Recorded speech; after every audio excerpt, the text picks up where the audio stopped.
Здравствуйте, дорогие друзья. Я Сергей Костерин, приветствую вас на своем канале. Рад, что вы со мной, что вы слушаете меня. Ну, о чем сегодня у нас пойдет речь, друзья? Сегодня мы поговорим о власти и о тех проблемах, с которыми мы все с вами столкнулись, ну и о проблемах, с которыми столкнулся Господь. Дело все в том, что, друзья, у Бога есть большая проблема с нами. Проблема в том, что мы все очень сильные. Видите, в Библии написано «блаженны нищие духом». Да, то есть счастливы нищие духом, да, ибо их есть Царство Небесное. Нищие, это значит слабые,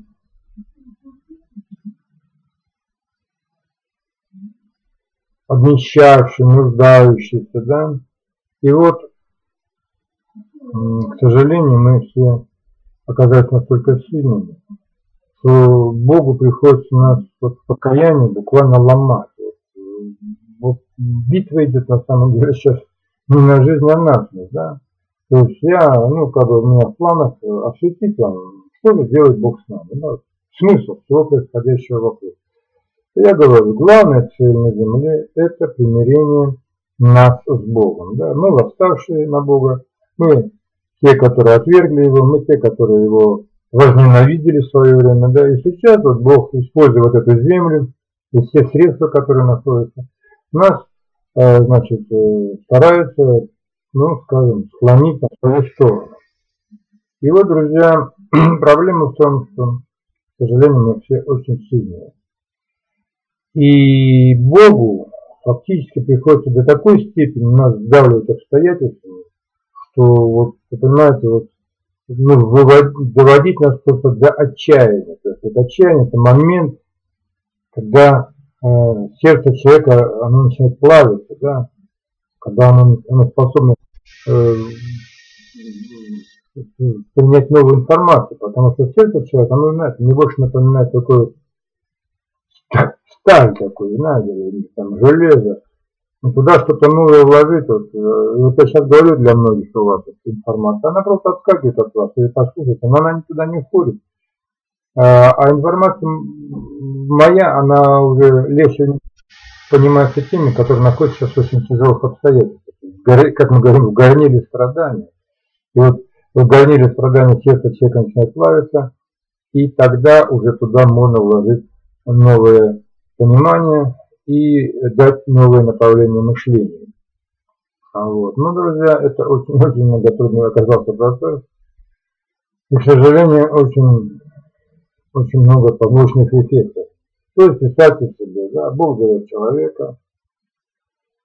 Естественно, человек на каком боге, любого из нас, человек на каком боге найдет не хочет. Это понятно. И вот Бог подводит к нему верующих, идет такой, дорогая душа, надо тебе давай покайся, иди к Иисусу. Идите не мешайте мне жить. И Бог начинает что делать? Он начинает закручивать гаечку. Другого способа, к сожалению, не найдено. То есть информация, она отскакивает, мозги не понимать. И Бог начинает стесняться обстоятельствами любыми. Это может быть глобальные обстоятельства, война началась, землетрясение, наводнение, правительство с ума сошло, что попало вытворяет. Или, личности такие, то есть заболел, развелся, погиб кто-то, сам чуть не погиб, или в инвалидное кресло угодил. То есть Бог начинает закручивать эту гайку, да? Вот он ее закручивает, и там в какой-то момент человек приходит в состояние отчаяния. Но есть проблема, понимаете, вот эта дверца, в которую он должен попасть. То есть мысли должны пойти к Богу, да? Но, к сожалению, человек может просто повеситься. Вот все наши самоубийцы, которые повесились, бросились с мостов, под машиной и так далее, застрелились. Это все те, которые как раз не туда попали. То есть Бог их задавил, это же, поймите, все делается Богом. То есть Бог затянул гайку, и вот человек Ну, человек наступил переломный момент. Все, он как крыса загнанный в угол, заметался, хотел стал искать выход. И не в Божьи двери попал, не к Богу начал молиться, не Бога начал искать, а пошел там просто отравился, повесился, бросился с моста и так далее. Вот. Человек может просто стать, ну, скажем, ну, катушечкой такой. Ну, с ума сошел, все. Крышу клинануло там, и что-то там. Все. Человек может там пойти на большую дорогу, грабительную стать, или еще что-то. То есть вы понимаете, о чем я говорю, да, друзья? Вот смотрите, вот притча, я постоянно привожу пример, она, ну, такая, центральная притча для нас, по крайней мере, да, это вот о блудном сыне, да. То есть блудный сын, когда все прокутил и попал уже к свиньям, жил с свиньями, то в какой-то момент, вот, стесненный этими обстоятельствами, он прозрел, и он вдруг как бы очухался, он понял, что у меня отец, богатейший человек все это делает, со свиньями, пойду как отец. Но он мог и не пойти к отцу, да? Он мог просто наложить на себя руки, мог, на почему? Мог. Он мог, предположим, стать вором, пойти воровать. Да? Он мог там, ну, пойти на большую дорогу, грабить. Грабить, воровать одно и то же, только там в психушку, какой-то с оружием, насилием. Вот. Он мог на этих свиней кинуться, там, начать там, бить, избивать, там, убивать, или что. То есть, поймите, вот это вот в Библии сказано, что вот эти врата в Царстве Небесном, они очень узкие, и в них это попасть очень трудно. Поэтому сейчас вот, я понимаю, что происходит. Вот сейчас Бог захочет дать в России. И вы, возможно, слушайте меня, ну так, еще не так плохо в стране, чтобы уже выйти на грань, да, может кого-то уже задавило, а может кому-то еще нормально, куда сюда. Но гайка будет закручиваться, друзья, дальше, и на какой-то момент все заметят, это кто куда. Ну хорошо, вот если вы в эти дверцы попадете, узенький створ, да, и попадете именно к Богу. То есть вместо того, чтобы там от отчаяния там в петлю залезть, скажи, Господи, где ты там, Боже, я к тебе обращаюсь, и тогда уже Бог тебя начнет оттуда вытаскивать. Это хорошо. Но может, конечно, события развиться по-другому. То есть, что народ бунтует и сметет это правительство, там, всех это сметет, и все по-новому там, ну, другие сядут, там, народ успокоится на время, там, другие сядут, и опять все по-новому. И так это циклично, это все повторяется. Вот. И моя задача, вот я сейчас, ну, перед Богом, я же каждый день молюсь, и мне Бог говорит, ну, говори людям, как надо. Вот говорил, что происходит, объяснять, что надо покаяться, надо прийти к Богу. Это главное, поймите, что вот это центральная мысль, которая пронзает всю землю, которая пронзает всю нашу жизнь. Знаете, это покаяние, это примирение с Богом. Все. Бог ни перед чем не останавливается, исследуя эту мысль, потому что она ради нее и сотворена, земля, собственно говоря. Ребят, вы думаете, что вот земля сотворена для того, чтобы вы там, ну, хорошо прожили, там, нарожали детей, так, оставили себе память и умерли. Это подобное. Ну, земля совершенно другое предназначение, чтобы все пришли и примирились с Отцом Богом, с Иисусом Христом, ну и с ангелами Божьими, с Духом Святым. Так вот, друзья, вы должны понять, что вот сейчас в России происходит вот именно закручивание гайки, да. И вот я внимательно сейчас наблюдаю, да, вот уже когда, ну, беспредел уже, ну, растет неимоверно, но дело все в том, наша проблема, что мы вот к этому свинскому своему положению мы привыкаем. Это еще одна из проблем, которая сталкивается Господь с нами. Да? Ведь, понимаете, когда блудный сын там жил со свиньями, мы же не знаем, что там с ними жил. Мы там жил там год, а может с ними 10 лет жил, пока он там это, в голове это прострелило, что я делаю, со свиньями жил. Да? Так вот, Беда в том, что мы привыкаем ко всему этому беспределу, который творится вокруг нас, и нам становится нормально, понимаете? Вот я, вот посмотрите на меня, да? Я 8 лет отмалярил. Ну, малярка, ну, малярка работает как 8 лет. А в трудовое место это покушать. Ну, нормально. Ну, там, понятное дело, сейчас же у нас капитализм, ну, дикий еще капитализм. Ну, это предпринимателю там денег, там надо же вредность, надо же что такое. И там рабочих, ну, у всех так. Я просто общий наброс делаю, да? Да нормально. Конечно, это ненормально, друзья, но мы к этому привыкли. Мы привыкли к свинскому отношению с нами, со всеми. Мы там на заводах, кто в фирмах работает, мы там бесправные. Ну, там, попробуйте там вякнуть против того же предпринимателя, там что-нибудь. Ну, тебя просто выкинут на улицу. Слушай, дорогой, ты знаешь, за воротами столько желающих. И все затыкаемся. И работают зачастую люди в таких свинских условиях, в таких ужасных условиях, там, не работают. Ну, по что делать? Ну, куда деваться? Надо же работать. У всех семьи, у всех дети, у всех ипотеки, 16 женой. Все понятно, ребятки, но это ненормально. И то, что мы покупаем техосмотр, это тоже ненормально. Мы к нему привыкли, да, ну там подумай, там 800 рублей зону, да, еще довольны, там, на стенд заезжать не надо. Нормально, все, конечно. Что там кому-то карманы, посчитайте, сколько по стране на этой машине, и сколько вот, умножить на 1000 рублей, сколько там это, кто-то просто в карманы складывает наши деньги, а мы довольны, мы отдаем, даже не задумываемся. Да. Ну, хотите пример, ну, из жизни, я же ваш, я же рабочий человек, я все это знаю. Ну ладно, ну, мы читаем, да, ну, все работаем, все на заводах, там, ну, топ-е, да, ну, там, на технику безопасности, ну, нам начитывают, да, при поступлении, ну, каждый там, раз в 3 месяца там, или кто полгода, там, ну, в журналах расписан, короче, знаем, нам говорят, даже сейчас иногда проводят там аттестацию, всем. Хорошо. Вот нам говорят, ребята, там, при несчастном случае надо сделать то-то, то-то, то-то, вот так-то, после этого, так, вызовите скорую. Хорошо. Вот у меня друг вместе работает. Вот он работает, у него болгарка вырывается из рук. Ну, он закусил это. Он работал болгаркой, а он закусил на улице, и ему раз по шее циркануло. Хорошо был верующий человек. Ну, буквально развалило шею, ну, не задело ничего. Тут сонные тут эти, когда ему там врачи зашивали, у него охали и ахали. Там, не могли понять, как он живой остался. Да? Хорошо. Реакция. Да.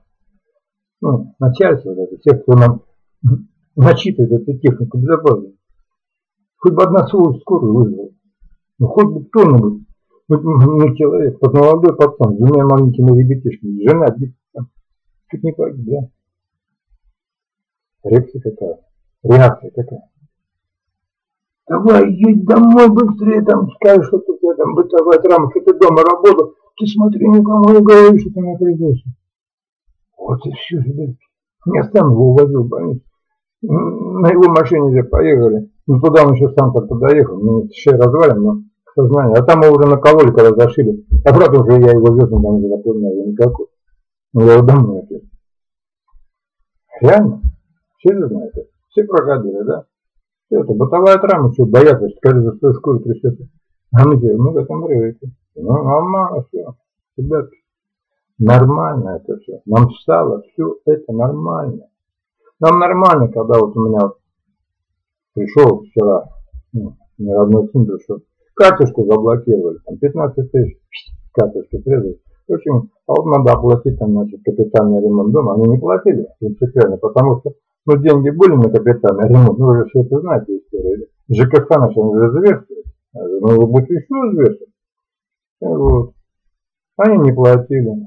Сейчас им 15 тысяч просто срезали, семья осталась без денег, да, с 2 детишками маленькими. Всем наплевать, понимаете? Куда деньги дели, а мы не знаем, куда дели. А вот с вас теперь не снимаем, с нас со всех теперь снимают, ребят, и будут снимать. Дальше еще хуже будет. Но нашумевшая история, когда вот друг моего вот, сына попал, когда он хотел, поехал покупать машину, ребятки. Решил взять из салона нашу вот эту вот Ладу, грантом и колено там. Ну, приехал, цена, ну, более-менее приемлемая, 400 тысяч. Ну, с собой было там около 200, да, ну, свои деньги вложил, осталось 200 тысяч. Все, там начали оформлять документы, все там, как положено, с этим, по автокредиту. Ну, они, сволочи, подсунули ему другие документы. Ну, на жену оформляли, то есть обманули, просто сунули. И там по документам она уже стоит не 400 тысяч, а 850 тысяч. Ну, слышали, что даже по телевизору объявляли, да? И потом кредит оказался не автокредит, а обыкновенный потребительский. И выяснилось, что за эту машину ему надо платить 1,5 миллиона теперь. Ну это что, ребятки, нормально? Вот мы живем в этом мире, да? И что мы... Бог, он смотрит на нас с удивлением, и говорит: ребята, во что вас еще пить? Ну как вам еще сдали? Как еще вы даете вам? Вы когда будете прозревать? Вот я всем говорю: ребята, вы, может, прозревать начнем? Посмотрите вокруг. Просто полный беспредел. Уже он будет еще круче и круче становиться. На скоро с карточек просто нужно снимать деньги, там, налоги снимать, все. Ты едешь на машине, там, тебе потом приходит там твоя фотка, якобы ты там это самое превысил скорость, тебя просто автоматом с карточки деньги снимают, ты даже не знаешь, а нарушил ты ее на самом деле. Но ты же не можешь запомнить все, где ты ездил, и действительно ты превысил скорость. Ты просто снимают эти деньги, и все, ребят. Все идет к этому. Я почему говорю, друзья? Проблема в том, что мы слишком сильные, и нас гнуть можно до невозможности, мы будем верещать, пищать, мы будем, так сказать, самое страшное, что к Богу не идем. Нет, к Богу мы не пойдем, нет. Это Господь нас всех зовет. И бороться с Богом, ну, мы все боремся с ним, к сожалению. Мы все боремся с Богом. А что наверху творится? Ну, ребятки, ну я не знаю, ну вот, скажем, последним своим действием, когда мы получили пенсионный возраст, ну, я не знаю. Ну, понимаете, правительство во главе президента, с президентом просто расписали свои недееспособности. Они сказали: ребята, мы не знаем, что делать. Мы вообще-то рулили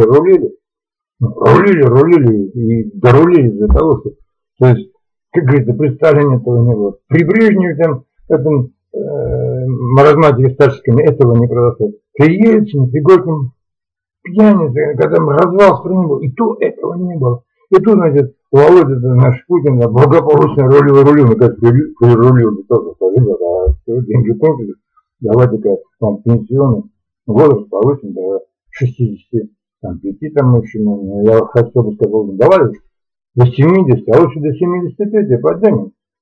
Тогда уж и пенсию платить будет некому. Ну, а оставшимся можно даже и удвоить. Нормально, что там останется немножко. Понимаете, ребят? Ведь смотрите, друзья, мы же не мечтаем о лучшем. Мы уже не мечтаем о том, что бензин нам сделают дешевым. Мы уже не мечтаем, что у нас будут дешевле товары. Мы уже не мечтаем, что у нас там ЖКХ наконец там. Мы не мечтаем, что цены вниз падают. Мы уже лишь бы хуже не стало, понимаете? Вот уже до чего дожили, ребятки. Мы даже не можем представить, что все может быть совсем по-другому, понимаете? И там, наверху, которые сидят, ну, поймите, ну, после того, как они нам подняли пенсионный возраст, они всем составом должны были не просто пойти в отставку, они должны сказать: ребята, извините, мы не знаем, что делать, ребята, все, простите, как-то случайно залезли на эти места. Извините, все, давайте тех, кто понимает, тот, кто знает, тот, кто умеет, давайте тех посадим. Ни одна сволочь не подала в отставку, да? Не подаст себя. Вы знаете, когда были вот перед выборами, это ну, год назад, когда, ну не год назад, это же в марте было, вот же были выборы, да? А где-то год назад мне Бог начал начитывать, именно прям насчитывать лекцию по тому, как поднять Россию. Помните, все, там расписал, что вот и до. Вся программа мне выдала. Ну ты мне дал программу, Господи, Ну, ты мне допусти тогда, да ладно, я там быстро порядок наведем. Ну что тут наводите, порядок, ребят, ну вот смотрите, вот у нас коррупция говорится. Борются за контейнер, они борются с ней за десятилетиями. Она как мафия, она бессмертная коррупция. Мне так странно смотреть на это. Ну что бороться? Ну берется товарищ. Вот у него дом, особняк и все. Сколько стоит, посчитали. Землю посчитали. Машины посчитали. Сколько на счету лежит, посчитали. Там родственников подняли там до четвертого колена. Тоже кормят. Посчитали, все. И официальный доход его взяли. Что посмотрели. Оп-оп. Это не сходит. Не бьется никак. Слушай, друг, денег нельзя. Все. Понятно? Человек ничего сказать не смог. Все понятно. Так, адреса, пароли, явки. Все, ФСБшники уже улетели те же сказать. Да? А этого товарища, он даже сажать не надо, ребятки. Полная конфискация имущества под ноль. Все забирается под ноль. В лучшем случае комнаты общежития всей, всей семьи хотели жить не по средствам. Все, ребята, вот давайте с чистого листа, с чистой совестью новую жизнь. Все, вперед, давайте на заводы, там место найдете. Идите, живите нормальной жизнью. Понимаете? Человеческой жизнью. Людьми станете, понимаете? А вот так набивать карманы. Извините. Ну, я вам скажу, друзья. Не будет борьбы с коррупцией.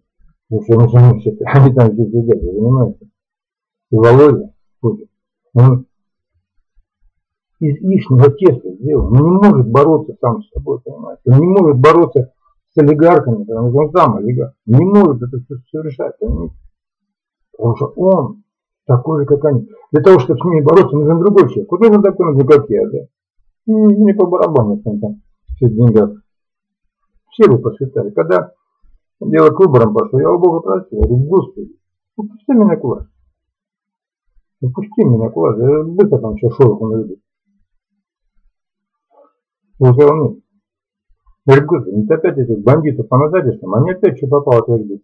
Он говорит, да, опять сядут бандюги, опять сядут эти воры, опять эти взяточники, опять эти обманщики, они все сядут туда. Потому что у Бога своя задача. Народ привести к покаянию. Поймите, вот эту главную формулу, ребятки. Хотите изменений в своей жизни, хотите, чтобы все началось по-другому и пожить другой жизнью, не воевать, не делать это революцией. Знаешь, что такое революция? Это рев Люцифера, на самом деле, да. Первый революционер, да, на небесах. Люцифер воевал, там, революцию строил. Нет. Главное, нет. Главное попасть в вот это узенькие ворота, которые нам открыты. Бог говорит, идите ко мне, друзья, ребята, давайте, идите ко мне, идите, дети Бога живого, идите. И все будет. Вы понимаете, вот смотрите, когда блудный сын, да, обнищавший, уже оборванный, голодный, холодный, там уже все, там со свиньями спит, там из кормушки готов уезжать. Как только он прозрел, как только он открыл глаза, и он пришел к отцу, он моментально стал богат. Он при этом не приложил никаких усилий, он просто пришел к отцу с покаянием, сказал, отец, я не достоин называться сыном твоим, да? И все. Отец уже его и целовал, и обнимал, и одежду там уже дал ему. Он сразу стал значимым, он сразу стал богатым. Вы поймите, друзья, сейчас Бог ждет покаяния в России. И без покаяния ничего не будет. Я как не умолял Бога, я говорю, пусти меня к власти, что ты мне не даешь? Да, я разберусь с этим, всех попересажали. Ой, извините меня. Не попересажали, а их просто людьми сделали. Ну, понятно же, что делать. Ну, давайте это по сути. Ну, что делать? Что делать? Ну, понятно. Недры надо забирать. Ну, понятно. Это же все народное. Нефть забирать, газ забирать. Все, что в земле закопано, забирать, леса, все забирать надо. Это понятно. Все заводы, которые мы грабили. Я же помню, ваучеризация была. У меня жена сама пошла себе, продала на живаучер, купила себе эти тапочки, ну, в баню, сланцы. В баню ходить, ну, нормально все. Не за бесценность купили сейчас. Сейчас они там миллиардерами сидят, заводами там владеют. Местно, все это надо, конечно, все это забирать. Это мы понимаем, надо делать. Да? Но эту верхушку, которую сейчас там, это бандиты, понимаете. Это, ну как, вот, пусть обижаются, они хоть что. Ну, ребята, ну извините. Ну повышают вот у вас зарплаты такие, там, вот, опять зарплату. Но если народ в нищете живет, если люди там 20 миллионов ниже черты бедности живут, ты берешь себе вот такую зарплату, берешь просто бандюга, понимаете? Потому что такое президент, правительство, это слуги народа. То есть как мамка родная, то есть что, всех рассадили, слюнявчики всем отдели, кашечки наложили, всех накормили, напоили, обули, одели, там все, ребятки, все хорошо. И только тогда, ну ладно, ребята, ну теперь мы поедим, да? Вот так мать поступает. Они нажралась, голодные, да, идите, как хотите. Это уже не мать. Нам правительство сейчас. И президенты все, они не мать, они уже мальчики, понимаете, вообще бандюги, сидят. 3 года, в чем народ-то? В чем эти старушки, там, пенсионеры, там, не знаю, что начать летать. Но, ребятки, вот я у Бога как не прожил, что он пока не будет покаяния, ничего не будет. Будут сидеть эти бандиты, будут сидеть эти ворюги, и они будут продолжать дальше грабить страну. Еще будет хуже. Хотите обижать, ребята, хотите не обижать. Хотите проверить мои слова, в любом случае вы их проверите. В любом случае вы проверите, потому что все движется в этом направлении. Господь, Он свое дело делает, и Он не отступится. Это вы имеете дело с Богом. Конечно, я много молюсь, неужели без закручивания гайки никак не знаю. Только вот, неужели только вот доведение до отчаяния, только тогда у нас вот здесь замыкает правильно, и то не у всех это клемма. Мы как-то с ребятами беседовали, вот, ну, недавно тоже как раз о покаянии России. Но человек, к сожалению, тоже склоняется к тому, что без закручивания гайки прозрения не будет. Без закручивания гайки информация в мозг не входит, все отскакивает, и, к сожалению, люди не хотят это делать. Я, конечно, пытаюсь, сейчас я с Богом, я родился, хотелось бы, конечно, как-то вытащить людей, я не хочу. Вообще хочу вас всех вот вытащить. Я как-то чувствую себя в какой-то мере ответственным и как-то виноватым перед всеми. А вдруг я там сам понаворачивал дело, там затащил всех сюда. Как же тут выдернуть обратно? Братовьев, сестер, братьев. Я сейчас пытаюсь, я обращаюсь к тем, у которых, неужели все спят? Неужели все это мозги отключены? Может быть, все-таки у кого-то там уже какие-то срабатывают, как у меня начинается слышать. Ребята, если вы не слышите, если у вас там уже когда-то вот сработало, то есть вы понимаете, когда человек спит, да? То есть, когда человек спит, он же невменяемый, да? Сейчас вот я скажу, основная масса мира, она спит.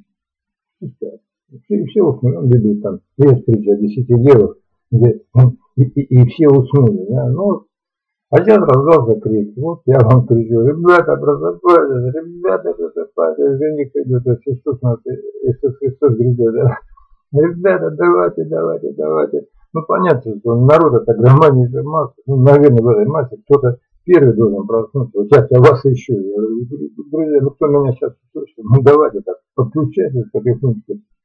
Давайте как-то будем двигать это дело, давайте кричать, давайте там